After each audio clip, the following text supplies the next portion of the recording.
In today's video, I'm going to teach you how to add dimensions in the Z-axis in AutoCAD 3D. If you've ever tried to measure the height of a 3D object and kept getting a 0 reading, it's not you, it's the orientation of your coordinate system. Linear dimensions work in the plane of your current UCS, so if that plane is flat on the ground, anything straight up in the Z direction 1t register correctly. The fix is quick and reliable. Align the UCS to the vertical face you care about, then place the dimension. Here is how to do it clearly and cleanly. First, reorient the UCS to the face you want to dimension on. Type UCS in the command line and press Enter. Next, type F for face and press Enter. Now click directly on the vertical face of your 3D object where you want the dimension to live. You will see the UCS axis snap to that face, which effectively turns that face into your working XY plane. Press Enter once more to accept the alignment.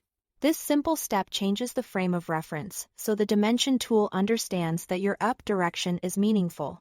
With the UCS set, you are ready to add the measurement. Use the dim linear command. You can type dim linear in the command line, or pick it from the ribbon if you prefer. Select the two endpoints that define the object's height, typically a point at the bottom edge and the matching point at the top edge along the Z direction. If you have object snaps active, endpoint will help you grab those corners precisely, because the UCS is now aligned to that vertical face. The dimension reads the true height instead of 0. After you select the endpoints, move your cursor to place the dimension so it's legible on the face, and click to set it. The result should be a clear, accurate height dimension sitting right on the vertical surface. If your view feels cramped, feel free to orbit for a better angle before placing the text. Getting a clean line of sight makes picking those endpoints easier and reduces mistakes.